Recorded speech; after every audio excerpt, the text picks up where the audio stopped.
Hi, welcome back to the channel. I thought I'd do a quick video on our favourite subject, nabbing Strava segments, because it's really good fun. It's like free racing, and it's really interesting to see how you can sort of compete against other people. So basically, last week, as part of I'm doing training in a training block for Lakeland 100. I'm trying to incorporate a bit of speed work each week as well. So I thought I'd try and use going for segments as the speed work for the week. So it was a couple of runs basically. And just as an example, basically I aimed at 4 segments so to try and nab the number 1 sort of KOM spot, and I managed it on all 4, which is always good to finally get those ones that you've been sort of eyeing up. So the ones I went for, there's like the first 5k, there was another few as well, which is all in my local area. So I thought I'd do some top tips on how to succeed and nab those segments and get to the top of the leaderboard, or at least as high as you possibly can be, depending on your speed and fitness. So yeah, basically, in at number 1, I've got preparation. So you could research the popularity of these segments. You could go, and because it's local, you could recce the terrain, the conditions.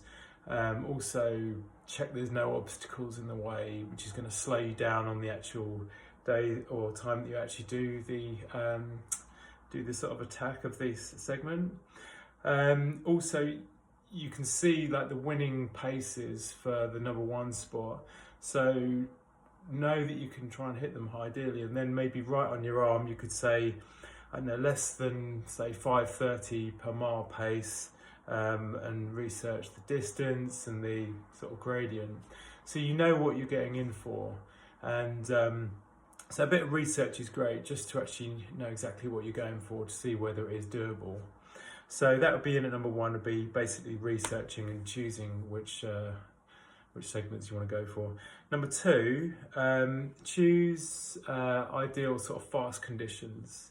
So you might want it to be cool, because once you get really warmed up and high intensity running, you're going to be overheating quite quickly. So choose a nice cool day, ideally dry underfoot as well. So you could potentially use like road shoes on sort of hard packed trails and stuff like that, and also when it's not too windy as well, with like, you don't want like a headwind when you're doing it, although in the opposite direction might help, but ideally when it's not too windy as well.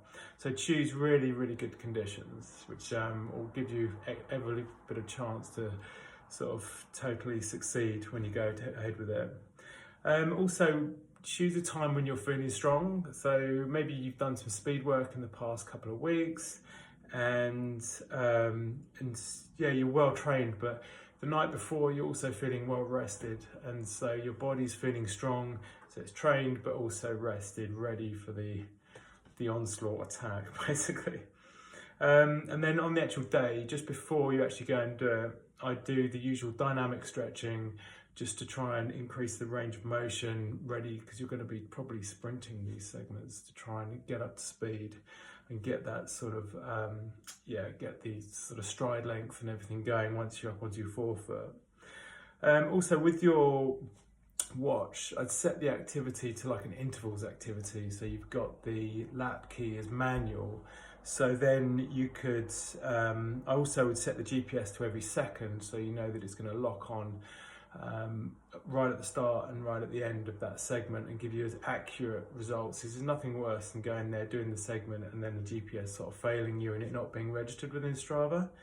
So yeah, intervals with manual lap buttons. So the first part will be the warm up, and then lap, or you might end up by doing we'll come to that on the next bit. You might end up by doing some strides at the end of that warm up, so faster than actual race pace. And also it's quite good, I find, to start sprinting before the actual start of the segment. So one, you're up to speed, and so there's not like that acceleration from the start, because you're already running through the start.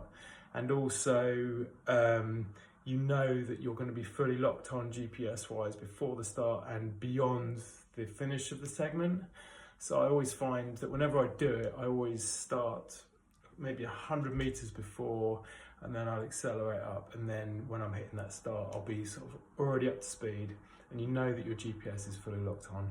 And then when you come to the other end, I'll do a little bit extra than the segment is, just to make sure that it's all been registered within the watch, ready for upload to Garmin and then to Strava, in my case.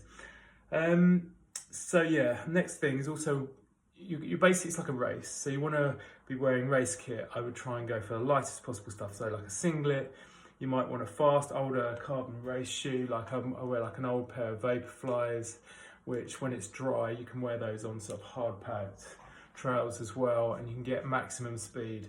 And those shoes are going to be really quick, and you're not too sort of fussed about trashing the soles as much as you are with a really new one. So I would generally choose like a pair of really fast sort of road shoes, which are quite old though. Also, yeah, like a light watch. I wear like a light race watch, which is half the weight of the other one, of the like one I wear for ultras.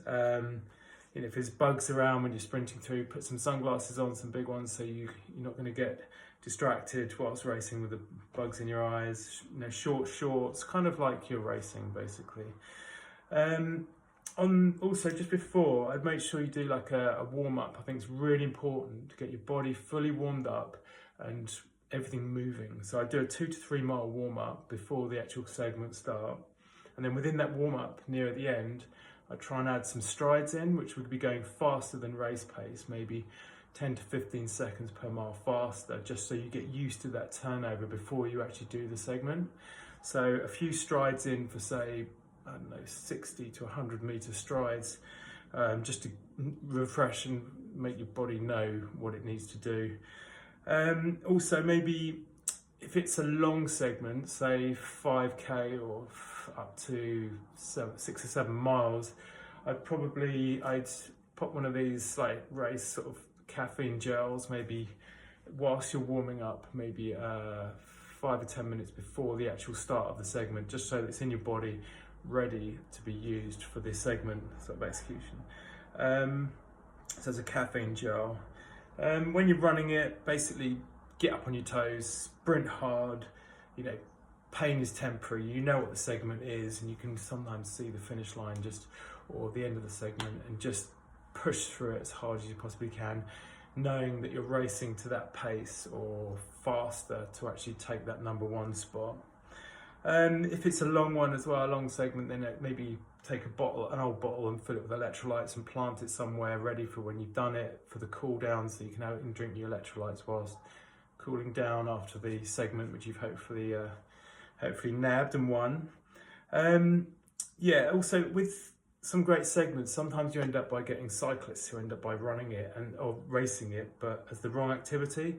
But you can end up by flagging their activity up and having them taken off the leaderboard, which is great, because then it frees up those really good segments again for sort of valid entries. So I've flagged up a few, and it's great because Strava does clean up those leaderboards from the fake ones, which is great. Yeah, another funny one I was thinking is that might be sometimes if you can nab it in autumn when it's dry underfoot, and then if you can get it to the #1 spot, and then beyond there it might get wet over winter, so you might end up by owning it at least for the winter months when it's wet and slower. So but yeah, it's do your research, treat it as a race, get that warm up in, and just enjoy it. It's good fun, and yeah, choose a time when you're feeling really, really strong, and sort of capitalize on all that training and just grab those segments. I hope it's useful. Anyway, thanks, bye.